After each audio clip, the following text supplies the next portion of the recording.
Good morning everyone, welcome to gardening hive.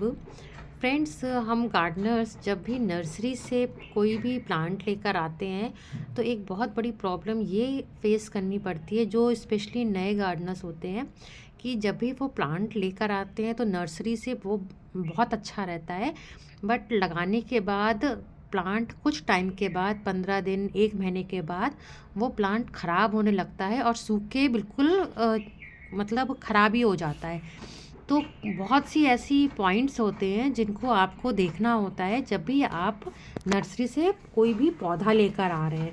तो आज के वीडियो में मैं आपको यही कुछ पॉइंट्स बताऊंगी कि आपको क्या ध्यान रखना है जब आप नर्सरी से कोई भी पौधा लेकर आते हैं।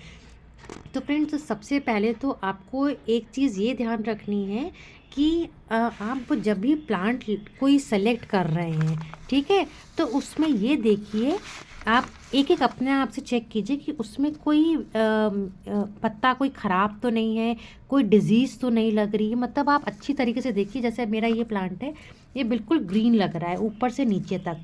तो आप पहले उसको चेक कीजिए कि उसमें कोई प्रॉब्लम तो नहीं है, फर्स्ट पॉइंट।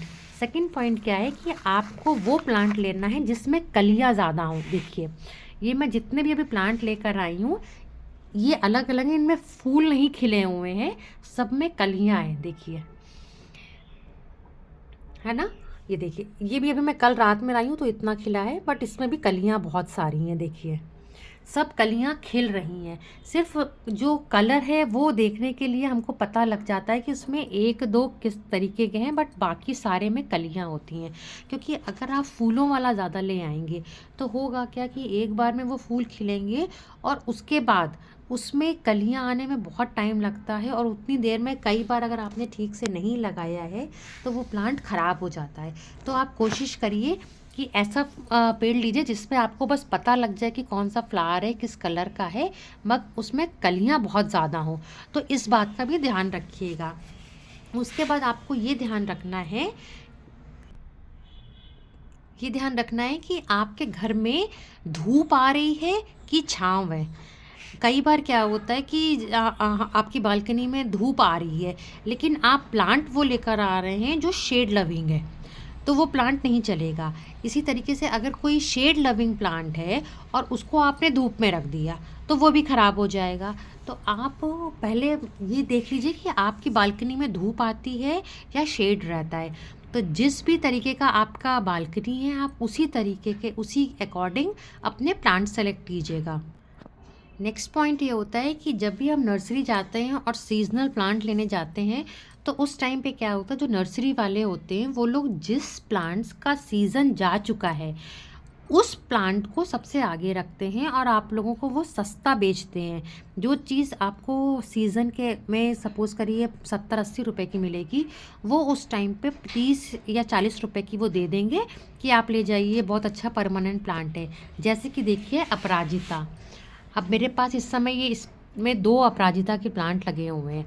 अब इस समय अगर आप अपराजिता का प्लांट लेने जाएंगे सर्दियों में तो वो आपको बहुत सस्ता दे देंगे, क्योंकि उनको मालूम है कि अपराजिता का जो प्लांट है वो इस समय डॉर्मेंसी पीरियड में है और हो सकता है नेक्स्ट सीज़न तक उनके पास वो प्लांट ख़राब हो जाए। तो उसको बेचने के लिए वो उस चीज़ को सस्ता देते हैं। अब आप लोग ले आएंगे। अब देखिए, मेरे पास इसमें 2 लगे हुए हैं, एक ही ठीक है, बट अभी ये इसका क्योंकि डॉर्मेंसी पीरियड शुरू हो चुका है, ये बड़ा प्लांट है, इसकी हालत देखिए। अब ये नेक्स्ट सीज़न में बिल्कुल अपने आप ग्रो कर जाएगा इसके अंदर, मुझे इसकी कोई टेंशन की बात नहीं है। लेकिन आप इस समय कोई भी ये नया प्लांट नहीं लेंगे जो उस सीज़न का नहीं है। जैसे कि इस समय आपको देशी गुलहड़ वो भी बहुत सस्ता मिलेगा, क्योंकि देशी गुलहड़ जो है वो भी इस समय डॉर्मेंसी पीरियड में जा रहा है। मनी प्लांट, इस तरीके के बहुत प्लांट्स हैं जो इस समय सो रहे हैं। करी पत्ता है, करी पत्ता भी अब जाड़ों में सोने जा रहा है, उसके बाद वो फरवरी मार्च में फिर से अपने आप को स्टार्ट करेगा। तो इस तरीके के प्लांट्स नर्सरी में बहुत सस्ते मिलते हैं और वो आपको बेच देंगे। तो जब भी आप नर्सरी जाइए तो इस चीज़ का ध्यान रखिए कि वो प्लांट्स नहीं लेने हैं जो उस सीज़न के नहीं हैं। अगर आपको ये सब गुड़हल वगैरह लेने हैं तो आप फरवरी मार्च में लेंगे, इस बात का बहुत ध्यान रखिएगा। नेक्स्ट जो गलती हम लोग करते हैं कि जैसे ही हम लोग नर्सरी से लेके आए उसको हमने ऐसे यहाँ पे रख के छोड़ दिया, वो भी नहीं करना है।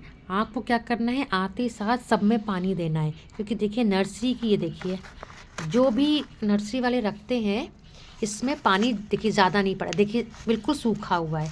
अब अगर मैंने ऐसे ही इसको छोड़ दिया तो छोटे से पॉली बैग में लगा हुआ है, ये प्लांट ऐसे ही ख़राब हो जाएगा। तो जब भी आप नर्सरी से लेके आइए, अच्छी तरीके से प्लांट्स में पानी दे दीजिए, वो बहुत ज़रूरी है। उसके बाद आपको क्या करना है, तुरंत रिपोर्ट नहीं करना है, आपको कम से कम 1 हफ्ता इन प्लांट्स को ऐसे ही छोड़ देना है, कुछ भी नहीं करना है, सिर्फ आपको पानी देते रहना है, वो भी तब जब आपको लगे कि ऊपर का पूरा ये सूख गया है। ठीक है, तो आप नर्सरी से ला के 1 हफ्ते के लिए उसको, प्लांट्स को ऐसी जगह पे रखिए जहाँ पर आपको प्लांट्स लगाना है। जैसे मुझे इस बालकनी में अगर लगाना है तो मैंने बालकनी में ही यहाँ पेड़ पौधों के बीच में इसको रख दिया है। ऐसा नहीं है कि इसको मैंने कमरे के अंदर रख दिया है या कहीं और रखा हुआ है। इसको आप प्लांट्स को लाइए और इसको उसी बालकनी में या छत पे जहाँ भी आपको लगाना है वहाँ पे रख दीजिए, क्योंकि नर्सरी का एटमॉस्फेयर और आपके घर के एटमॉस्फेयर में बहुत फ़र्क होता है। तो प्लांट्स को थोड़ा शौक ना लगे, वो इस सराउंडिंग से पूरा अच्छी तरीके से घुल मिल जाएं, इसलिए उनको वहीं पे ला के रख दीजिए। और 1 हफ्ते के बाद आप इसको उस जिस भी गमले में लगाना है उसमें लगाइएगा। और उसके बाद सबसे इम्पॉर्टेंट चीज़ क्या होती है, जब भी आप इसको रीपॉट करेंगे तो अपने प्लांट के साइज़ के अकॉर्डिंग पॉट लीजिएगा। जैसे सपोज़ ये गमला बहुत छोटा सा है, देखिए इतना छोटा सा है, तो इसके लिए मुझे 6 या 8 इंच, इस 6 इंच से ज़्यादा मुझे गमले की ज़रूरत नहीं है, या 8 इंच। अब अगर मैंने इसको 12 इंच के गमले में लगा दिया, 18 इंच के गमले में लगा दिया, तो क्या होगा, ये प्लांट ख़राब हो जाएगा। तो प्लांट पॉट के साइज़ का भी आप ध्यान रखिएगा कि कैसे चल रहा है। तो इस तरीके से अपने प्लांट्स का ख्याल रखिएगा। नर्सरी जाइए, विंटर्स आ रहे हैं, बहुत खूबसूरत खूबसूरत से प्लांट्स आपको मिलेंगे देखने के लिए, तो लेकर आइए और अपने प्यारे से गार्डन में विंटर गार्डन बनाइए। और अगर मेरे वीडियोस अच्छे लग रहे हैं तो प्लीज़ लाइक शेयर कमेंट ज़रूर करिएगा। Thank you for watching, bye.